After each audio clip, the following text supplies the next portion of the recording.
Vous suivez une alimentation à base de plantes et vous êtes enceinte ou vous allaitez, alors suivez cette vidéo. Bonjour et bienvenue sur Bien-être Terre. Moi c'est Happy. Dans cette vidéo, je voudrais vous parler un peu de comment se nourrir pendant la grossesse. Il y a des cultures qui, depuis des siècles, savent que l'alimentation de la femme durant la grossesse et pendant l'allaitement impacte beaucoup la vie de l'enfant à long terme. Donc, ces peuples-là ont mis en place une alimentation adaptée aux conditions de la femme enceinte ou allaitante. Si vous allaitez ou si vous êtes enceinte, il est nécessaire pour vous de voir quel aliment vous pouvez avoir en carence. Pour toutes les femmes, il y a le folate, il y a le fer. Pour celles qui suivent une alimentation à base de plantes, ce sera par exemple le B12 qu'elle doit contrôler, que vous devez d'abord consulter votre médecin. Il est mieux de prendre les suppléments pour que le bébé aussi ait ce dont il a besoin. Il y a aussi les protéines qui sont très importants. Il y a le fer. Si vous aimez le flocon d'avoine, je vous le conseille. Vous pouvez surtout faire une bouillie de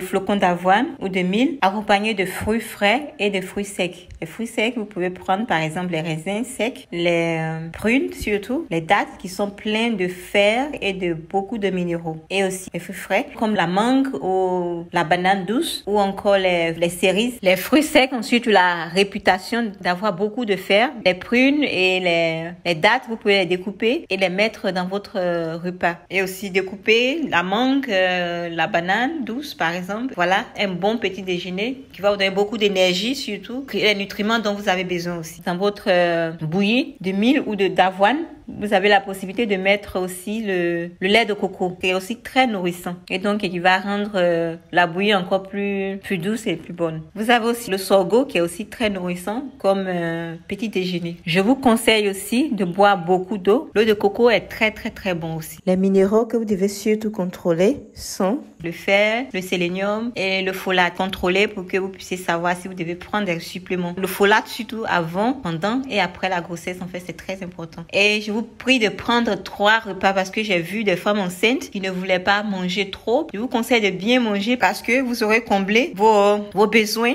en nutriments. Et surtout, si vous buvez aussi beaucoup d'eau, vous pouvez aussi drainer tout ce qui est déchet qui doit sortir. Aller à la selle, ça devient un peu difficile, surtout à partir de 7 mois. Donc, si vous mangez bien, avec suffisamment de fibres, de tout ce dont vous avez besoin, je veux dire, sain et équilibré, vous pourrez combler les 5 grands groupes, surtout les minéraux, les vitamines, les lipides, les glucides et les protéines. Vous n'aurez pas à vous inquiéter de quelconque problème que ce soit. Donc, mangez bien le matin, à midi et le soir. Et surtout le soir, mangez avant 20h.